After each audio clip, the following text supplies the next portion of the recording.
Hello guys, welcome to my YouTube channel. तो मैं excretory product and their elimination पढ़ा रहा था, जो क्लास 11th का जूलॉजी का है, थर्ड या फोर्थ चैप्टर होगा, देख लीजिएगा। तो उसमें मैंने क्या था, हाँ, काउंटर करंट मैकेनिज्म कंप्लीट कर दिया था। मतलब उससे पहले एक्सक्रिएटिव सिस्टम था, फंक्शन ऑफ ट्रिब्यूल था, यूरिन फॉर्मेशन था, वो सारा चीज़ कंप्लीट कर दिए हैं। आप प्ले लिस्ट में जाके सारे वीडियो को देख सकते हैं अगर नहीं देखे होंगे तो आज हमको मतलब सारा चीज़ कंप्लीट हो गया है। आप लोग नहीं पहले पढ़े हैं इनसे पहले, तो ये नया टॉपिक है, आप ये भी पढ़ सकते हैं। लेकिन आप सीक्वेंस में पढ़िएगा तो आपको और अच्छी रिवीजन होगा और आपको अच्छा ध्यान में आएगा, याद रहेगा। तो अगर आपको अभी ये टॉपिक में प्रॉब्लम है तो ये भी देख सकते हैं, कोई बुरी बात नहीं है। लेकिन हाँ, अगर पूरे चैप्टर आपको देखना है तो पूरे चैप्टर हम प्ले लिस्ट में डाल चुके हैं। आप लेक्चर 1 से देख सकते हैं, शुरू से सीक्वेंस में, जैसे एनसीईआरटी में वैसे ही आपको दिया हुआ है। तो वहाँ पर मैंने मतलब काउंटर करंट मैकेनिज्म तक कंप्लीट कर दिया था। उसके बाद एनसीईआरटी में टॉपिक है फंक्शन ऑफ किडनी, जो फंक्शन ऑफ एडीएच में आता है, जेजी है, बहुत बहुत तरह के उसमें एग्जाम्पल है, उसके उसका ही फंक्शन है। तो पहला तो मेन फंक्शन आ जाता है फंक्शन ऑफ किडनी। तो आज हम उसी के बारे में बात करेंगे कि फंक्शन ऑफ किडनी क्या है, फिर एग्जाम्पल उसका क्या है, उसका प्रोसेस क्या है, उसमें क्या इंक्लूड है नहीं है। तो पहले हम उसके बारे में बात करते हैं, फिर आगे देखते हैं कहाँ तक क्या पढ़ाई कंप्लीट होता है नहीं होता है, क्या है आगे बात वो देखते हैं। जहाँ तक भी होता है हम पढ़ाते हैं, स्टार्ट करते हैं।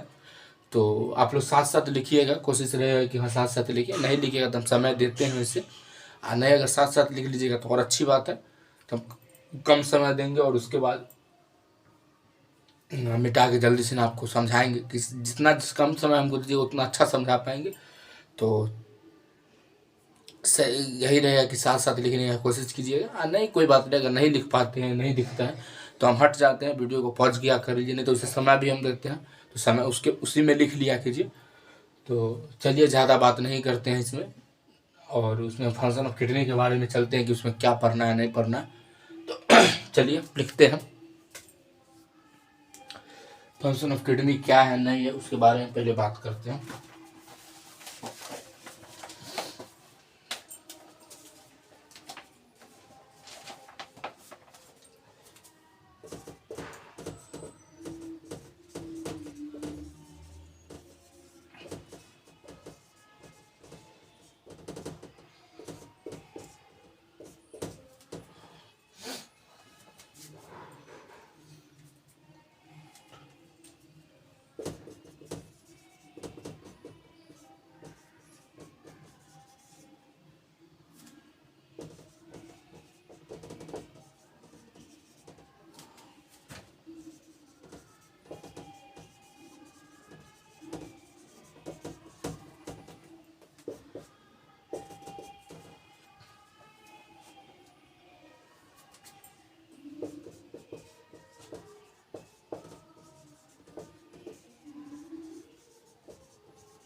ध्यान दीजिएगा, यहाँ फंक्शन ऑफ किडनी क्या है, तो एफिशिएंटली और मॉनिटरल जो होता है किस रेगुलेटेड होता है, किससे होता है, तो पहला आता है हार्मोनल फीडबैक मैकेनिज्म।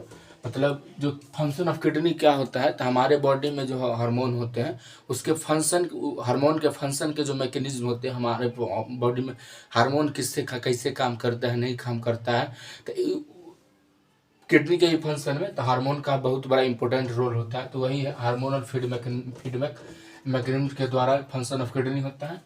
और कैसे होता है, तो पहले हाइपोथैलेमस में होता है, जेजीए होता है, प्लेटस एंड हार्ट, इसमें इन्वॉल्व होता है। हार्मोनल फीडबैक मैकेनिज्म में हाइपोथैलेमस, जेजीए सेल्स और हार्ट, इस तीनों इन्वॉल्व होता है। तो इसके बारे में हम एक एक करके बात करेंगे, हाइपोथैलेमस, जेजीए और हार्ट के बारे में एक एक करके हम बात करेंगे। तो यहाँ पर ये जो मेन 2 पॉइंट है ये याद रखिएगा। इसमें एनसीईआरटी में दिया हुआ था osmoreceptors are activated by changes in. Osmoreceptor जो हमारे बॉडी में होते हैं वो एक्टिवेट हो जाते हैं किस किस के कारण, तो ब्लड वॉल्यूम के चेंज के कारण, बॉडी फ्लूइड वॉल्यूम के चेंज के कारण, और हमारे बॉडी में आयोनिक कंसंट्रेशन का ज़्यादा कम होने उसके चेंज के कारण ऑस्मो रिसेप्टर में चेंज आता है और वो एक्टिवेट होता है और रिएक्टिव होता है। तो इसी के वैल्यू के कम ज़्यादा होने के कारण ये एक्टिवेट होते हैं और वही ऑस्मो रिसेप्टर एक्टिवेट होते हैं या डीएक्टिवेट होते हैं। ज़्यादा होगा, उस एनसीईआरटी में इतना डिटेल में नहीं है, तो आप लोग सिर्फ इतना याद रखिए कि ऑस्मो रिसेप्टर जो होते हैं एक्टिवेटेड क्या होता है, किस चीज़ में चेंज होने के कारण। तो पहला ब्लड वॉल्यूम, दूसरा था बॉडी फ्लूइड वॉल्यूम और तीसरा था आयोनिक कंसंट्रेशन। तो इतना लिख लीजिए, फिर हम आगे बढ़ते हैं। आगे बढ़ेंगे तो उसके बाद हाइपोथैलेमस और जेजीए के बारे में बात करते हैं। तो पहले इतना लिखिए फिर मिटाते हैं।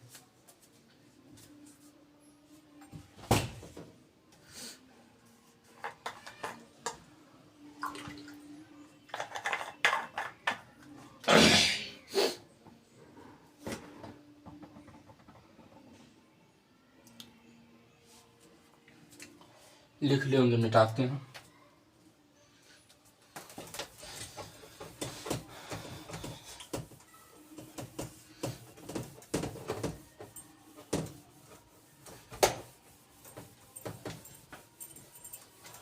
तो अब हम हाइपोथैलेमस की ओर चलते हैं कि हाइपोथैलेमस तो और डिटेल में हम जब पढ़ेंगे, जब आगे न्यूरल कंट्रोल एंड कोऑर्डिनेशन आएगा, लोकोमोशन मूवमेंट आएगा, तो उसमें हम हाइपोथैलेमस पढ़ेंगे क्या है नहीं है। लेकिन अभी इसमें छोटा स्मॉल दिया हुआ है इसके बारे में, तो यहाँ देख लीजिए क्या क्या दिया हुआ है पहले हाइपोथैलेमस में।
तो पहले देख लीजिए हाइपोथैलेमस में इतना ही दिया, क्योंकि हम बोले अभी डिटेल में, और हम जब आगे चैप्टर में पढ़ेंगे तो इनके बारे में और हम डिटेल में पढ़ेंगे। इतना अभी दिया हुआ था इस चैप्टर में, तो पहले इतना देख लीजिए। यहाँ excessive loss of fluid from body can activate ऑस्मोरिसेप्टर्स।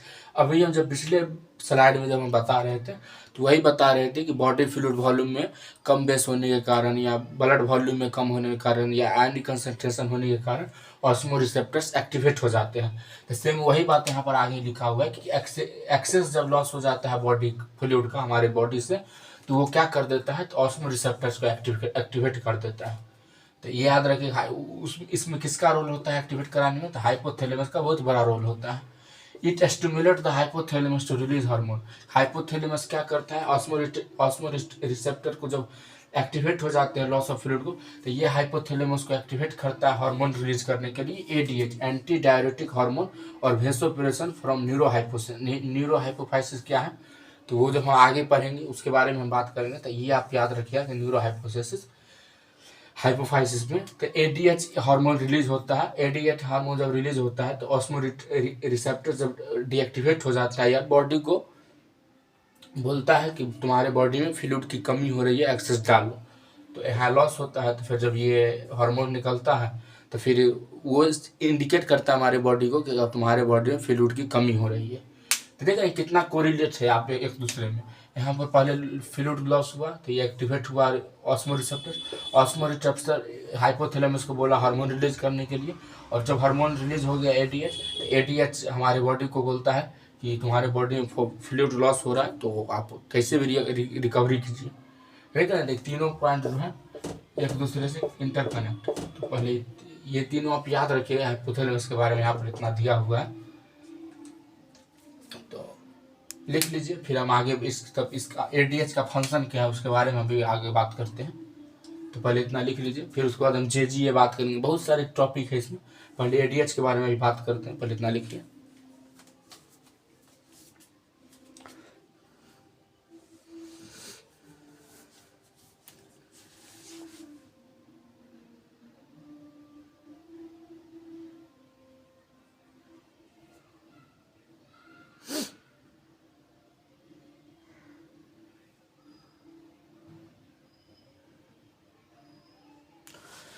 लिख लिए होंगे, मिटाते हैं।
पहले लिख लीजिए, उसके बारे में समझाते हैं, पहले आराम से लिख।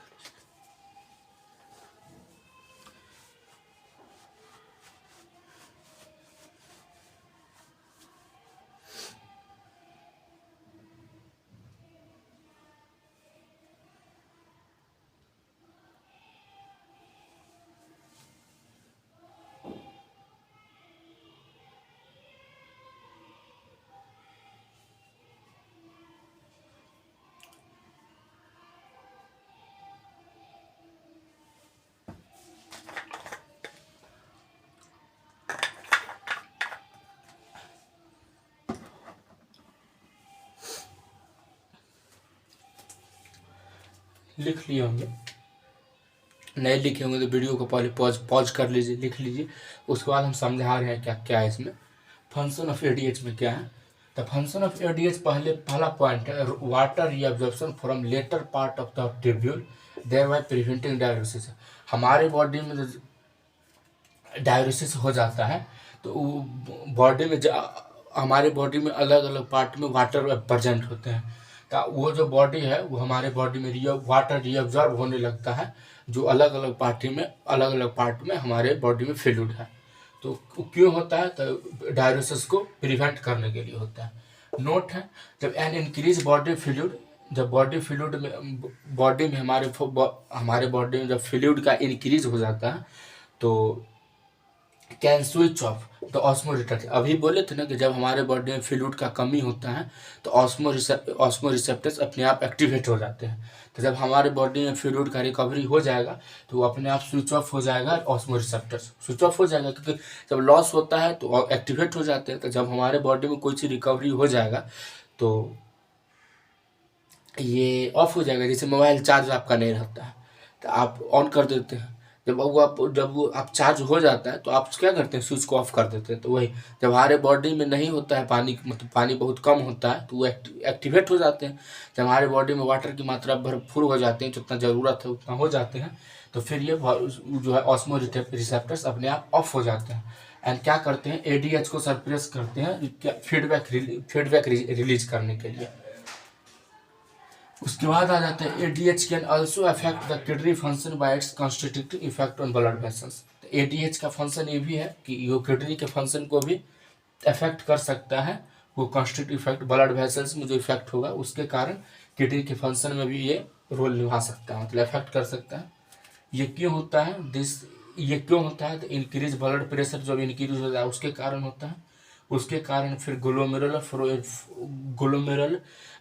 फ्लूइड जो होते हैं बॉडी में उसके वो इंक्रीज होता है, और ये क्या करता है, दिस इंक्रीज वो ग्लोमेरुलर फिल्ट्रेशन रेट को इंक्रीज कर देते हैं। तो फंक्शन ऑफ किडनी में पहला नंबर तो वो था हाइपोथैलेमस था, तो इससे पहले हाइपोथैलेमस पढ़ाए थे। उसके बाद हाइपोथैलेमस में ये था, हाइपोथैलेमस हार्मोन रिलीज करते हैं एडीएच, ये था। उसके बाद यही बचा हुआ है जेजीए जो जस्टा ग्लोमेरुलर एपरेटस और वो हार्ट है। उसके बारे में हम कल बात करेंगे क्योंकि हमको अभी और हमको काम है या पढ़ना है अपना, तो हमको भी थोड़ा काम देता है। हम वीडियो नहीं कल दे पाए थे इसलिए हम सोचा आज एक वीडियो अपलोड कर देते, बना देते हैं। तो आज के लिए इतना ही। आप लोगों को शायद होप का आशा है कि आप लोगों को मतलब होप किया आप लोगों को समझ में आया होगा, लेकिन आवाज़ भी ठीक नहीं, तो समझ में आया होगा। नहीं समझ में आया होगा तो कमेंट करके मुझे बता दीजिए कि हाँ यहाँ पर नहीं समझे। तो आज के लिए इतना है। वीडियो अच्छी लगी हो तो चैनल को सब्सक्राइब कर दीजिए, वीडियो को लाइक कर दीजिएगा और कमेंट करके बताइए कैसा लगा, और वीडियो को शेयर कर दीजिएगा जो जैसे कि आप लोग के फ्रेंड भी टॉपिक बाय टॉपिक समझ सके। तो चलिए मिलते हैं अगले वीडियो में, तब तक के लिए बाय बाय, टेक केयर।